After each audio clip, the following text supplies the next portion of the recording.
So please come join us as we will be interviewing General Jeffrey Cartwright from the Africa Corps. So, Jeffrey? Mr. Jeffrey? So, Mr. Cartwright, please tell us your story. I'm a veteran in World War III and I wasn't able to fight properly because of heat stroke. I feel coming. Mr. Cartwright! Oh no! And now, we just have witnessed Mr. Cartwright having heat stroke. Climate scientists at NASA's Goddard Institute of Space Studies, or GISS, just released a new analysis of global average temperatures, showing that 2009 was tied as the second warmest year ever recorded. And looking just at the southern hemisphere, 2009 even broke the record as the warmest year ever in this half of the world. In fact, 2009 was virtually tied with 5 other recent years in its position as second warmest on record: 1998, 2002, 2003, 2006, and 2007, and it was only a fraction of a percent cooler than the warmest year, 2005. Yet when looking at global temperatures over a longer time frame, these scientists found a persistent warming trend over the past 3 decades, with the average global temperature increasing by roughly 1/3 of a degree Fahrenheit per decade. This past decade, from 2000 to 2009, was the warmest yet. And when looking back all the way to 1880, the year when precise temperature record-keeping began, scientists observed about a 1.5 degree Fahrenheit rise in global temperature. So we have Dr. James Hansen here with us. Doctor, please tell us the effects of climate change. There are already beginning to be effects of 1 or 2 degrees warming, and if we get 5 or 10 degrees warming several decades downstream, there will be huge effects. GISS scientists came to these results after analyzing information from 3 sources: data from more than 1,000 weather stations around the globe, satellite observations of sea surface temperature, and measurements from Antarctic research stations. So what's the cause of this long-term warming trend?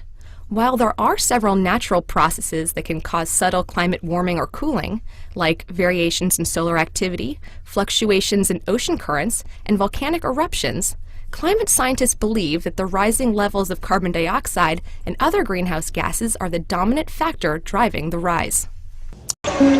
Doctor, how do we limit climate change? If we want to limit climate change and keep it under an additional 1 degree Celsius or 2 degrees Fahrenheit, we would need to begin to decrease the CO2 emissions gradually so that by the end of the century, CO2 stopped increasing.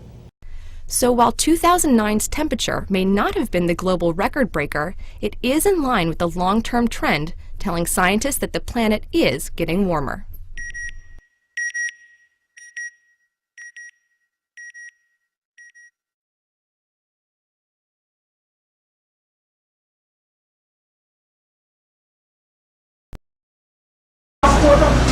So, Mr. Roxy, tell us what this does to our environment.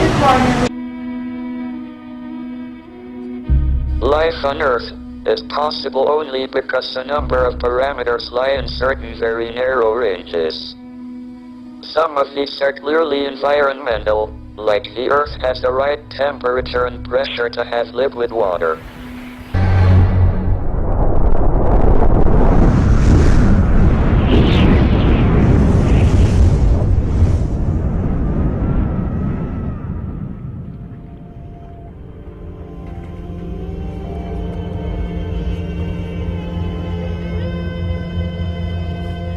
One of the most serious consequences of our actions is global warming, brought about by rising levels of carbon dioxide from the burning of fossil fuels.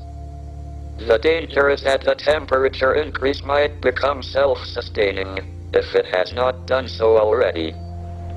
Drought and deforestation are reducing the amount of carbon dioxide recycled into the atmosphere, and the warming of the seas may trigger the release of large quantities of CO2 trapped on the ocean floor.